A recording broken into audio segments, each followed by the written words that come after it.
So that's how I sort of first got to, I felt like I worked with you, even though we've been traveling in similar circles for a very long time. You started my career. I always say that you started my career. I had to get a SAG card because of working on your show.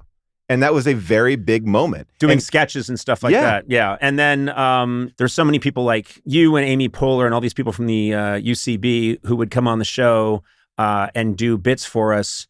And we would use them because they're fantastic. They were really great. And so it was this nice, I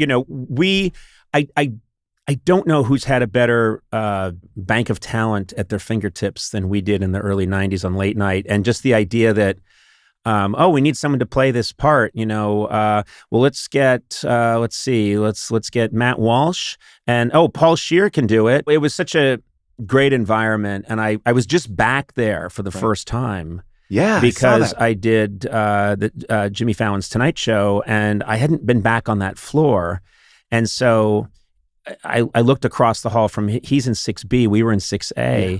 And it's too many memories to take in. It's 16 years and 16 very intense years of, we're going to do a sketch we thought of 15 minutes ago that's aggressively strange, but it really makes us laugh. And it involves 2 real camels and, half of the Upright Citizens Brigade, plus at some point there's an explosion in Andy's chest and we're not sure it's going to work. And Andy might be hurt because our special effects people are not the best. So we got them from Channel 5 News. But it was that idea of putting on a show, and it was kind of like this graduated version of what we were doing on stage at UCB. Let's just do a show. Who cares who shows up? And we'll just make it fun for us. And that energy was so alive. I do remember, though, the only bit I ever said no to on your show was I got this call and the casting director was like, Paul, we have a really great bit for you. And I was like, oh, can't wait. And they're like, so Conan's going to come into the audience and he's going to have a razor on him and he's going to shave you bald. Mm-hmm. And I was like, uh-huh.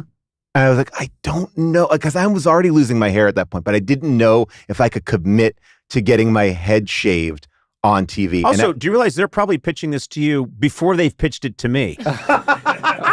So there's a chance, you know what I mean? Yeah, right. Sometimes they were calling around and saying, would you do it? Yeah, we're going to take a .22 caliber rifle and shoot you in the shoulder. And you're, well, how is this funny? Trust me. And Conan's a pretty good shot, so he won't hit a major artery. And they haven't even pitched it to me yet, or we'll shoot you at rehearsal and then cut it as you're bleeding out. Which is my favorite thing. It was the crazy moment, but I was like, oh, I want to do this bit. This will be really funny. But I was so nervous to really commit to shaving off my full head of hair for a bit. So I did say no, and I always felt badly about it. It crippled your career. Did anyone do it? Did someone go on? Someone did it. I believe it might have been Andy Blitz.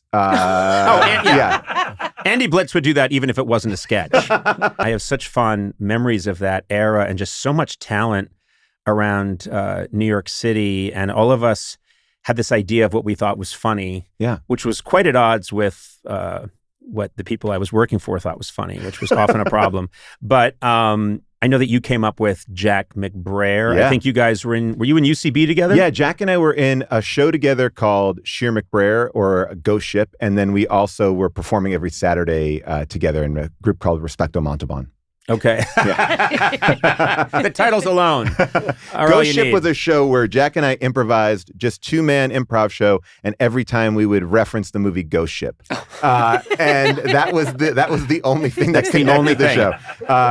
It was that we would, and my conceit was always that the ship was a ghost, and Jack believed that people were dead on the ship and there were ghosts on the ship. And that was, I've talked about this before, but I cannot say enough. I've known Jack, and I swear to God, I'm friends with Jack and have been friends with Jack for years and years and years and years and years.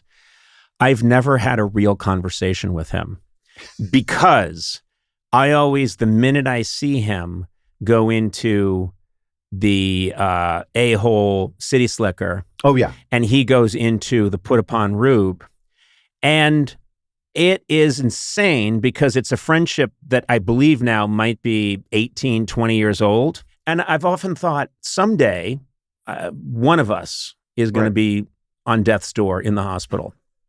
And let's just say I go in, and let's just say it's Jack, because he doesn't take care of himself the way I do.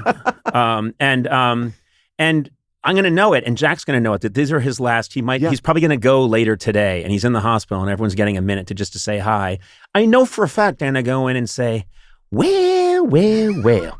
Now, don't you be afraid about these doctor fellas. I know they didn't have them back home. And he's going to go, sir, I'm quite familiar with what I...